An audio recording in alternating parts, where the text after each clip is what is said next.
Cosa muy bien lo último, pero el aprendizaje también, creo que... প্রতিটি Argentine যেন এক একটি মেসি। ম্যাচ শেষে সংবাদ সম্মেলনে আর্জেন্টাইনদের প্রশংসা করে একই বললেন চিলির গোলরক্ষক। বিস্তারিত জানুন ভিডিও জুড়ে। শেষ সময়ে লাউতারো মার্টিনেজের গোলে চিলির বিপক্ষে জয় পেয়েছে আর্জেন্টিনা। এই মার্টিনেজই বিশ্বকাপে একের পর এক মিস করে আর্জেন্টিনা ভক্তদের চক্ষুশূল হয়ে উঠেছিলেন। তবে বিশ্বকাপের পর নিজেকে ঠিকই ফিরিয়েছেন চেনা ছন্দে।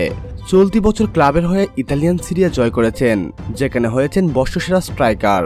প্রথমার্ধে হতাশা আর দ্বিতীয়ার্ধে চাপের মুখে থাকা শেষ পর্যন্ত লাউতারো মার্টিনেজকেই মাঠে নামাতে বাধ্য হলেন আর্জেন্টাইন কোচ লিওনেল স্কলনি। ৭৩তম মিনিটে মাঠে নেমে ৮৮ মিনিটে করলেন দলের হয়ে জয়সূচক গোল। লিওনেল মেসি কর্নার থেকে জটলাই বল পেয়েছিলেন এই স্ট্রাইকার, সেখান থেকে এই জয়সূচক গোলটি করেন তিনি। ১-০ গোলে এই জয়ে ৬ পয়েন্ট নিয়ে প্রথম দল হিসেবে কোপা আমেরিকার শেষ আটে পা রাখল আর্জেন্টিনা। গ্রুপ পর্বে আর্জেন্টিনার অবস্থান সবার উপরে। তবে আর্জেন্টিনাকে এই ম্যাচে অনেকটা সময় পর্যন্ত টিকিয়ে রেখেছিলেন এমিলিয়ানো মার্টিনেজ। অভিষেকের পর থেকে হয়ে উঠেছেন আর্জেন্টাইন ফুটবলের ত্রাতা। কোপা আমেরিকা বা বিশ্বকাপে তার অতি মানবীয় গোলকিপিং সহজেই বলতে চাইবে না আর্জেন্টাইন ভক্তরা। সেই এমি মার্টিনেজ আরও একবার আর্জেন্টিনার মান বাঁচালেন আজ। প্রথমার্ধে গোলবারের নিচে একেবারেই অলস সময় পার করছিলেন এমি মার্টিনেজ, কিন্তু দ্বিতীয়ার্ধে বেশিরভাগ সময় পার করেছেন ব্যস্ত সময়।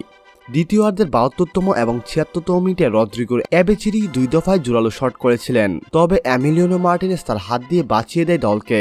১-০ গোলের এই স্কোরলাইন অবশ্য প্রমাণ করা কষ্ট ঠিক কতটা দাপটে ফুটবল উপহার দিয়েছে আর্জেন্টিনা আজ।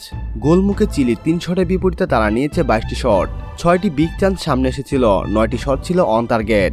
কিন্তু চিলির গোলবারের নিচে ছিলেন ক্লদিও ব্রাভো। ৪১ বছরের অভিজ্ঞ এই গোলরক্ষক যেন চীনের মহাপ্রাচীর হয়েছিলেন আর্জেন্টিনার সামনে। চিলির অধিনায়কত্ব ছিল তার হাতেই, তাই তো ম্যাচ শেষে সংবাদ সম্মেলনে আর্জেন্টাইনদের রীতিমতো প্রশংসা করেছেন তিনি বলেন, প্রতিটি আর্জেন্টাইনই এক একটি মেসি, তাদেরকে থামিয়ে রাখা যায় না। শুরু থেকে ম্যাচের শেষ সময় পর্যন্ত তারা যেভাবে আক্রমণাত্মক ফুটবল খেলেছে, সত্যি তারা প্রশংসার দাবিদার। তবে আমি আমার সাধ্যমতো চেষ্টা করেছি, কিন্তু ৮৮তম মিনিটে লাউতারো মার্টিনেজ সেই কাজটি সেরেছেন। হার জিত থাকতেই পারে, তবে আর্জেন্টিনা খুব ভালো দল, তারা খুব ভালো ফুটবল খেলে। সম্মানিত ভিউয়ার্স, চিলির অধিনায়কের কথাগুলো নিয়ে যদি আপনার কোনো ব্যক্তিগত মন্তব্য থেকে থাকে তাহলে অবশ্যই আমাদের সঙ্গে শেয়ার করতে ভুলবেন না।